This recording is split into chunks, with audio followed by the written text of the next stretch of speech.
하느님의 현존 연습. 머리말. 부활의 로랑 형제는 누구인가?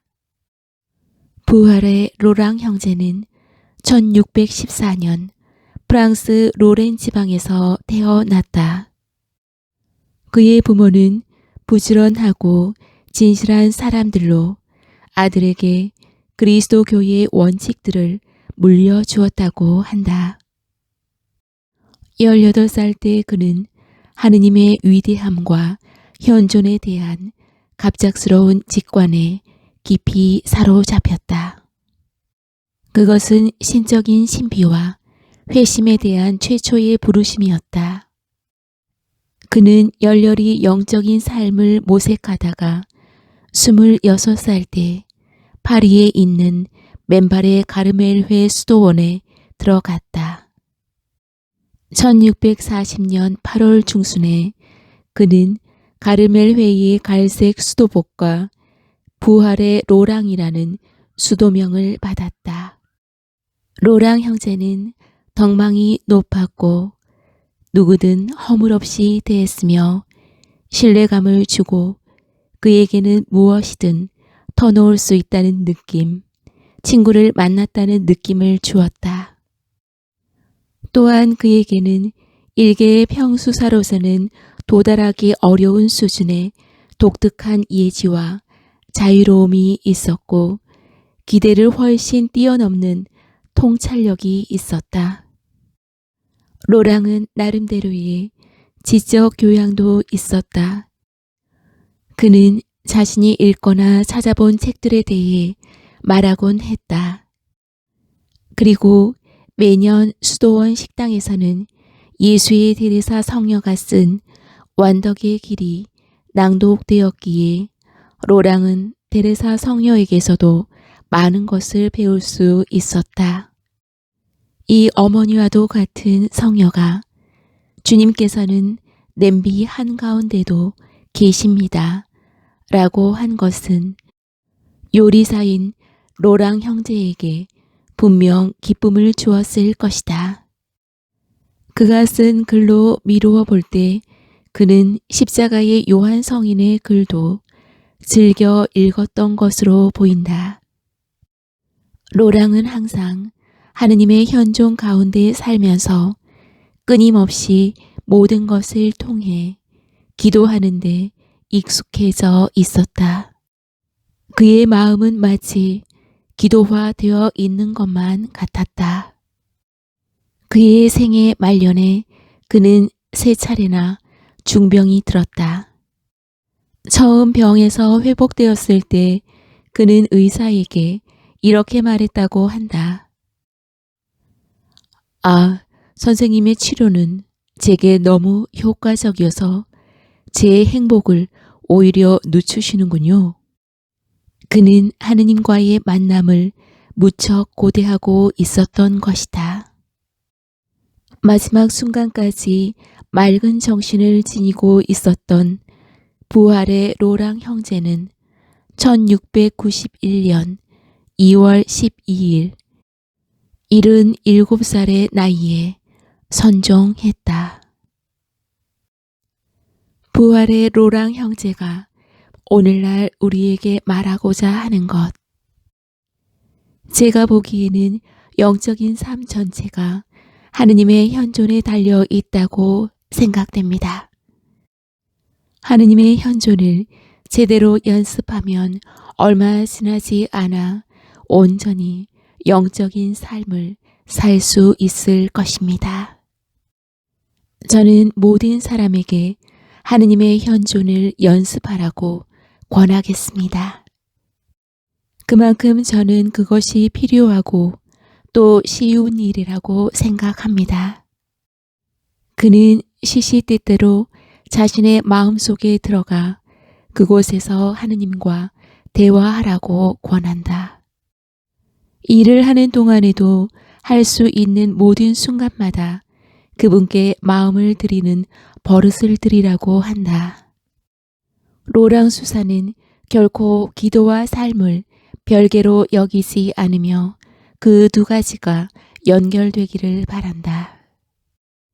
우리의 믿음이 얼마나 적고 우리의 정신이 얼마나 산만한가를 잘 아는 로랑은 경고한다. 하느님의 현존 연습은 처음에는 다소 힘이 들지만 꾸준히 계속하다 보면 영혼 가운데 은밀하고도 놀라운 효과들을 일으키며 주님의 풍성한 은혜를 불러오게 된다. 그리하여 영혼은 자신도 모르게 도처에서 하느님의 현존을 구하는 저 단순하고도 사랑에 찬 시선을 갖게 되는 것이다. 하느님의 현존이 로랑의 마음에 남긴 행복감을 묘사할 한마디는 아마도 그가 죽기 2달 전에 자기 기분을 표현했던 데에서 찾을 수 있을 것이다. 나는 나날이 더 만족한다. 온 세상이 괴로워하는데 혹독한 참회를 치러야 할 나만이 이처럼 항상 기쁨 가운데 있다니 기쁨을 억누르려 하지만 잘 안 된다. 그는 참으로 만족한 사람이었다. 오래전부터 영원하신 하느님만을 묵상한 나머지 그 자신도 그분처럼 영원해졌다. 로랑은 지극히 작고 보잘것없는 사람의 삶도 하느님의 현존 안에서는 그처럼 충만하고 행복하고 풍요로워질 수 있음을 보여주었다. 이것이 바로 오늘날을 살아가는 우리에게 로랑 형제가 남긴 위대한 영성, 하느님의 현존으로 다가가기 위한 영성이라고 할 수 있는 것이다. 제1부 하느님의 현존에 들어가다. 제1장 금원. 세례를 받고 제대로 믿는 모든 사람은 이미 완덕의 길에 첫발을 내디딘 것이며 다음의 권고들을 마음에 새기며 꾸준히 연습한다면 그 목표에 이르게 될 것이다.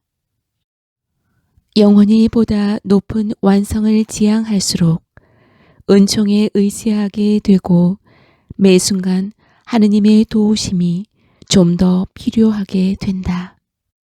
하느님의 도우심 없이는 아무것도 할 수 없기 때문이다. 세상과 자연과 악마는 힘을 합해 강력하고 지속적인 싸움을 걸어오므로 매 순간 도움을 구하고 겸손하게 의존하지 않는다면 영혼은 막무가내로 끌려가고 말 것이다. 이렇듯 하느님께 전적으로 의존한다는 것은 인간의 본성으로는 어려운 일이지만 은총은 그런 영혼 가운데 오며 기쁨을 가져다 준다. 영혼이 하느님과 하나가 되는 방법에 대하여 하느님과 하나가 되기를 원하는 사람은 그분과 하나가 되기 위해 우리의 의지는 영육 간의 온갖 취미와 쾌락들을 떨쳐야만 한다. 그렇게 떨쳐버릴 때에 비로소 영혼은 하느님을 다른 모든 것보다 더 사랑할 수 있는 것이다. 만일 우리의 의지가 어떤 식으로든 하느님을 이해할 수 있다면 그것은 사랑 때문이다. 사랑은 의지의 활동이며 하느님 안에서 비로소 종착점을 발견하기 때문이다. 하느님의 현존에 대하여 하느님의 현존이란 우리의 영혼을 하느님께 집중하는 것 혹은 하느님께서 내 영혼 안에 계심을 기억하는 것으로 우리의 상상이나 지각 가운데서 이루어진다. 나는 40년 전부터 지적으로 하느님의 현존을 누려온 한 사람을 안다. 그는 자신의 정신을 하느님의 현존애로 돌아가게 하려는 무수한 노력 끝에 이제는 아예 그것이 습관이 되었다고 한다. 가장 바쁜 순간에도 영혼의 가장 높은 부분은 아무 노력을 하지 않아도 저절로 위를 향해 마치 공중에 떠 있는 것처럼 자신의 중심이자 안식의 장소인 하느님 안에 머문다는 것이다. 그리하여 그는 이제 마치 세상의 하느님과 그 자신밖에 없는 것처럼 산다. 그는 어디에 가든지 하느님과 함께하며 자신이 필요한 것을 말씀드리고 하느님과 무수한 방식으로 친교를 이룬다. 그러므로 하느님의 현존은 영혼의 생명이며 양식으로 주님의 은혜로 얻을 수 있다. 그리고 그것을 얻기 위한 수단들은 다음과 같다. 하느님의 현존을 얻기 위한 수단. 첫 번째 수단은 극히 순결하게 사는 것이다. 두 번째 수단은 하느님의 현존과 자기 안에서 하느님을 향하는 내적 시선을 꾸준히 연습하는 것이다. 이 연습은 항상 부드럽고 겸손하게 사랑 안에서 이루어져야 한다. 이런 습관을 얻기 위해서는 인내와 노력이 필요하기 때문에 그러지 못했을 때에도 낙심해서는 안 된다. 그 습관을 얻기는 힘들지만 일단 얻고 나면 모든 것이 즐겁게 이루어질 것이다. 이 일은 앞뒤를 따지지 말고 단순한 마음으로 임해야 쉽게 이루어진다. 이 연습을 시작하는 이들은 마음속으로 몇 마디 말을 해보는 것도 좋다. 예를 들어, 하느님, 저는 온전히 당신의 것입니다. 사랑의 하느님, 저는 온 마음으로 당신을 사랑합니다. 주님, 저를 당신의 뜻대로 하소서. 등등의 그때그때 사랑에서 우러나오는 말을 하는 것이다. 하지만 그러다가 정신이 흩어져 다시금 피조물애로 돌아오지 않도록 주의해야 하며 정신을 하느님께로만 모아 의지로 붙들어 매서라도 하느님과 더불어 있지 않으면 안 되게끔 해야 한다. 하느님의 현존 연습은 처음에는 다소 힘이 들지만 꾸준히 계속하다 보면 영혼 가운데 은밀하고도 놀라운 효과를 일으키며 주님의 풍성한 은총을 불러오게 된다. 그리하여 영혼은 저도 모르게 도처에서 하느님의 현존을 구하는 단순하고도 사랑에 찬 시선을 갖게 된다. 하느님의 현존이야말로 가장 거룩하고 가장 견고하며 가장 쉽고 가장 효과적인 기도 방법이다. 하느님의 현존 상태에 이르기 위해서는 감각에 대한 절제가 필요하다는 점에 주목하자. 영혼이 세속적인 쾌락에 조금이라도 애착을 갖는 한 하느님의 거룩한 현존을 얻기란 불가능하다. 하느님과 함께 있기 위해서는 세속적인 것들을 완전히 떠나야만 한다.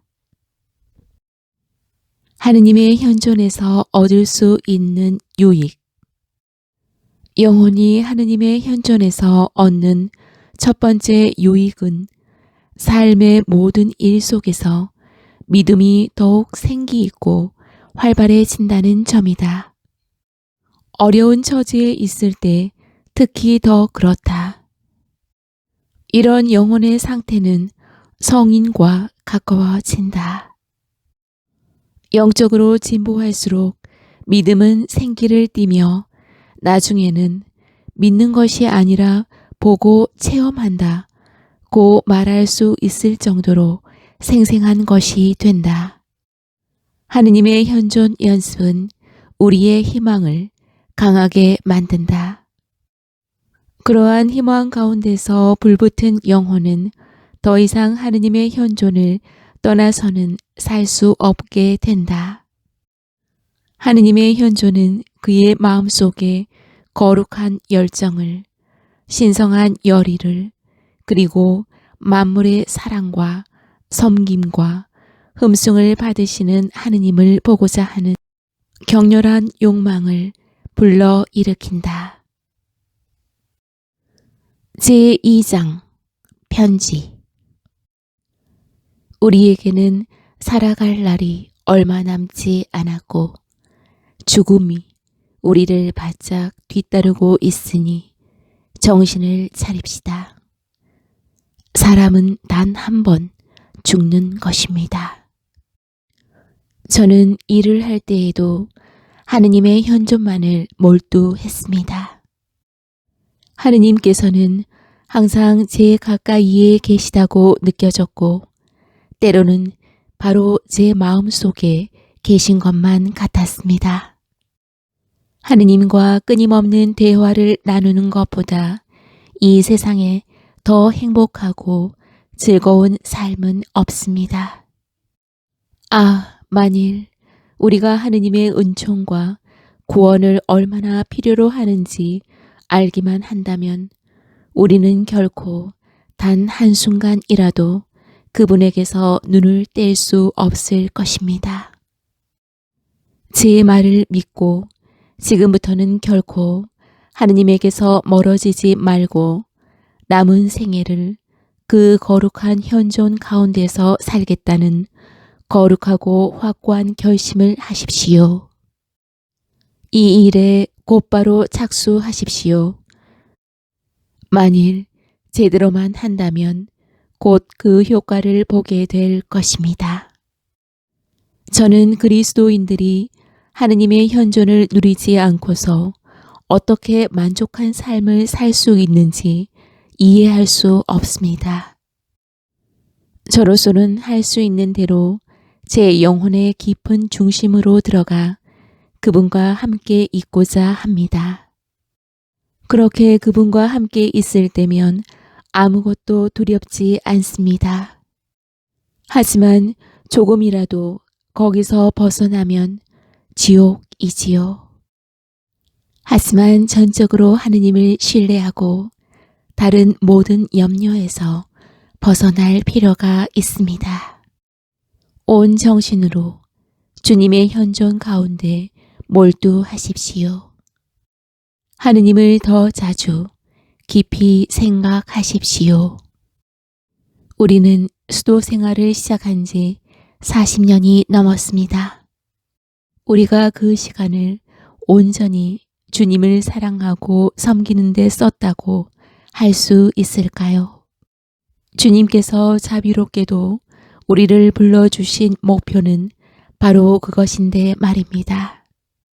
하느님께서 제게 베풀어 주셨고 여전히 베풀어 주시는 크나큰 은총과 제가 그 은총을 얼마나 헛되이 흘려보냈으며 완덕의 길에서 유익을 얻지 못했던가를 생각하면 부끄러워 할 말이 없습니다. 그러나 자비하신 하느님께서 우리에게 시간을 좀 더 허락하셨으니 새로운 마음으로 시작합시다. 잃어버린 시간을 만회합시다. 우리는 은총으로 모든 것을 할 수 있지만 그 은총이 없이는 죄를 지을 뿐입니다. 또한 인생의 수많은 위험과 암초는 하느님의 실제적이고 지속적인 도움 없이는 피할 수 없습니다. 그분께 계속 청해야 합니다. 항상 하느님을 생각하고 하느님께 우리의 전폭적인 신뢰를 바칩시다. 우리에게는 살 날이 얼마 남지 않았습니다. 하느님과 함께 살고 죽읍시다. 고통도 하느님과 함께 겪을 수 있다면 천국이 될 것입니다. 그러나 가장 큰 기쁨과 즐거움도 하느님 없이 맛보아야 한다면 저에게는 지옥이나 다름이 없습니다. 저는 곧 하느님을 뵈러 갈 사람입니다. 만일 우리가 하느님의 현존 안에 거하는 훈련이 잘 되어 있다면 육신의 모든 질병이 훨씬 가볍게 느껴질 것입니다. 용기를 내십시오. 수녀님의 괴로움을 끊임없이 하느님께 바치고 견딜 힘을 달라고 기도하십시오. 무엇보다도 자주 하느님과 더불어 대화하는 버릇을 들이고 가능한 한 그분을 잊지 마십시오. 수녀님, 하느님과 더불어 고통을 겪는 것은 얼마나 행복한지요. 고통이 아무리 클지라도 사랑으로 받아들이십시오.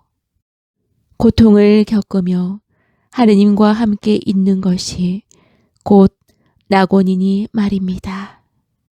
하느님께서는 우리 안에 계시니 다른 데서 찾지 맙시다. 하느님께서는 우리에게 전부가 되고 싶어 하시니 이 은총을 구합시다. 제2부 하느님의 사람 부활의 로랑 형제. 로랑은 하느님께 그 모든 것이 하느님의 일이라고 말씀드렸다. 부엌 일도 마찬가지였다. 로랑은 본래 부엌 일을 싫어했다. 하지만 모든 일을 하느님에 대한 사랑을 위해서라고 하며 그분께서 모든 일을 직접 하시도록 은총을 청하는 데 익숙해지자 부엌에서 지낸 15년 동안 매우 능숙하게 일할 수 있었다. 로랑은 하느님에 대한 사랑을 위해 죽어도 좋다는 마음을 갖게 된 후로는 아무런 근심이 없어지게 되었다. 자신을 온전히 하느님께 내맡기는 것이야말로 확실한 길이며 그 길에는 언제나 빛이 있어 나아갈 바를 알 수 있었다.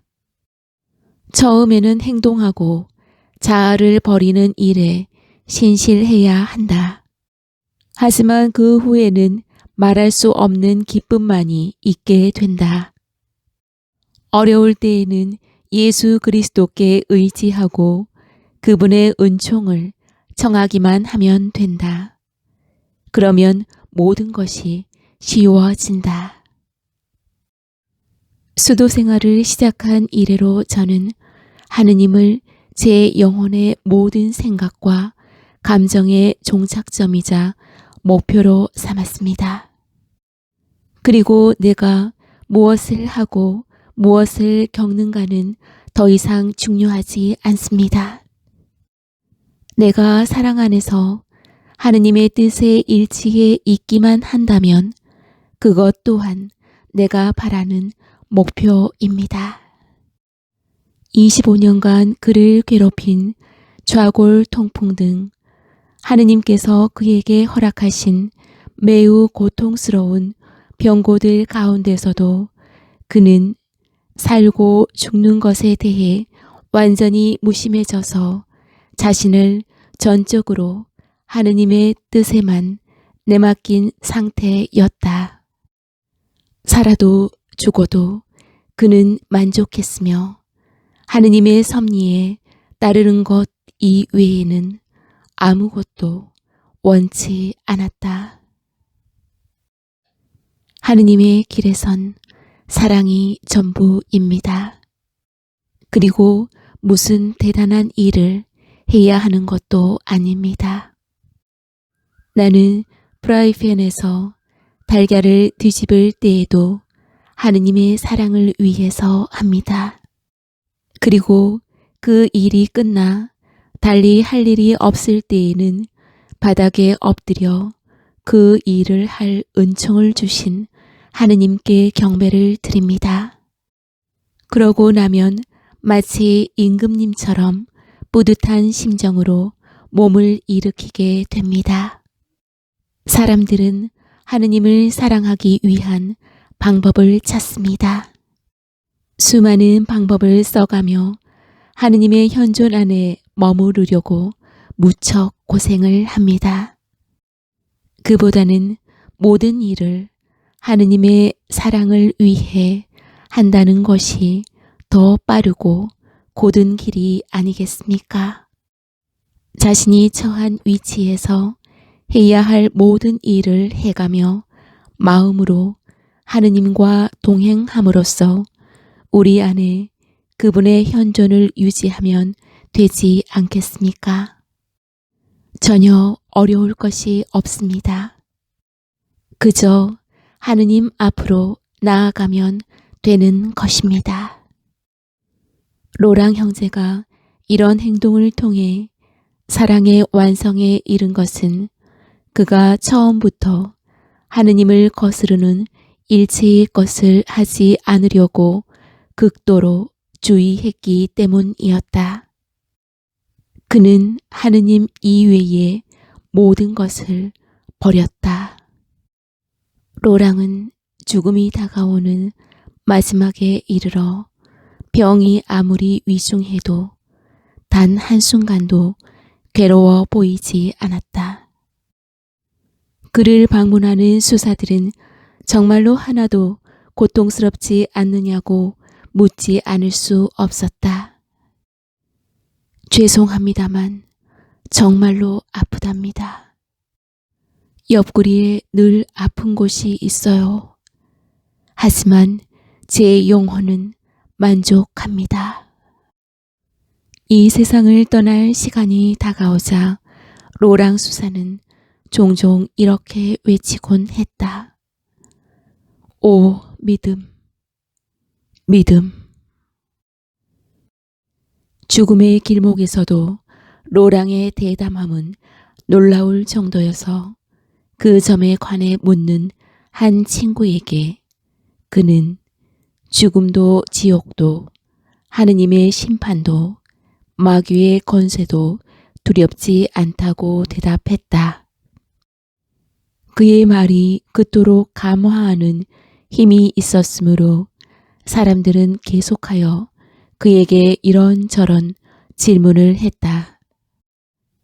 살아계신 하느님의 손에 떨어지는 것이 두려운 일임을 아는지, 자신이 하느님의 사랑 혹은 미움의 대상이 될지는 아무도 모르는 일이 아닌지 하는 질문을 받자 그는 이렇게 대답했다.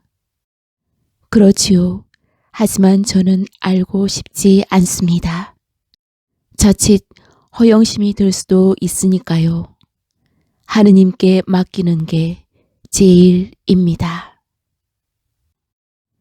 저는 영원토록 하게 될 일을 하고 있습니다. 하느님을 기리고 그분을 찬미하며 마음을 다해 사랑하는 것이지요. 우리가 할 일은 하느님께 경배를 드리고 그분을 사랑하는 것뿐입니다. 그 나머지는 염려할 게 없습니다. 이 마지막 말을 남기고 로랑은 세상을 떠났다.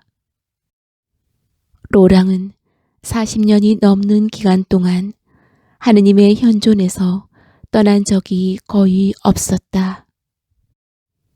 만일 제가 설교자라면 저는 하느님의 현존을 연습하는 것 외에 다른 것은 설교하지 않겠습니다. 만일 제가 인도자라면 저는 모든 사람에게 하느님의 현존을 연습하라고 권하겠습니다. 그만큼 그것은 필요하고 또 쉬운 일입니다. 부활의 로랑 형제.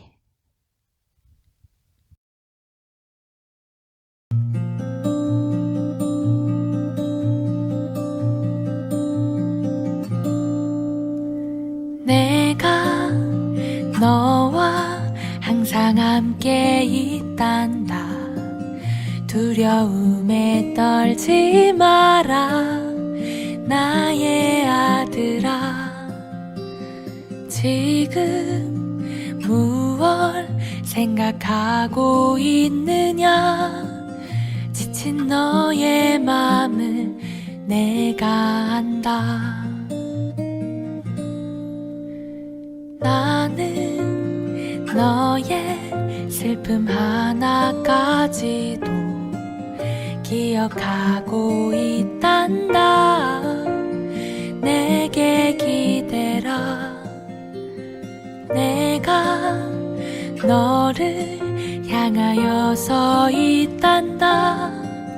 나를 바라보라 내 아들아. 임마누엘 나와 함께 하시는 임마누엘 날 사랑하시는 임마누엘 우리와 함께 하시는 나의 주 임마누엘.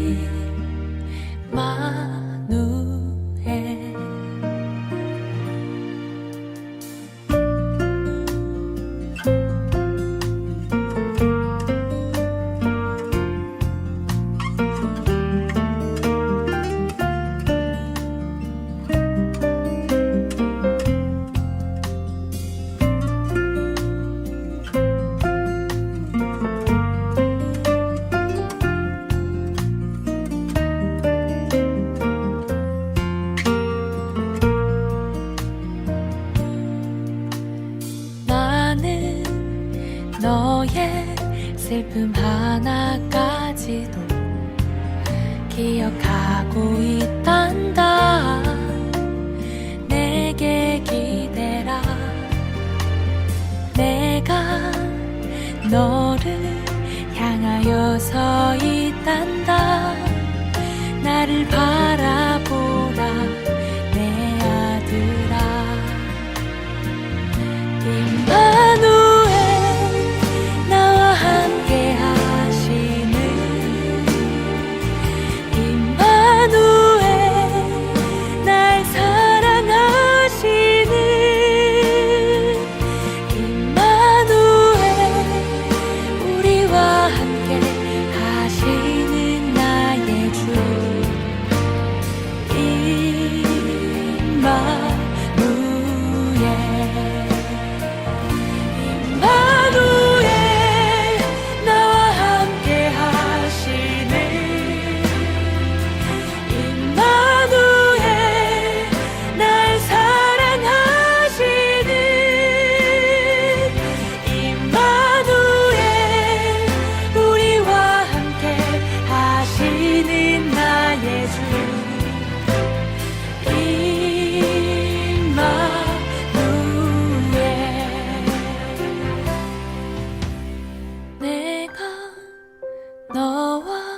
항상 함께 있단다. 후후 후후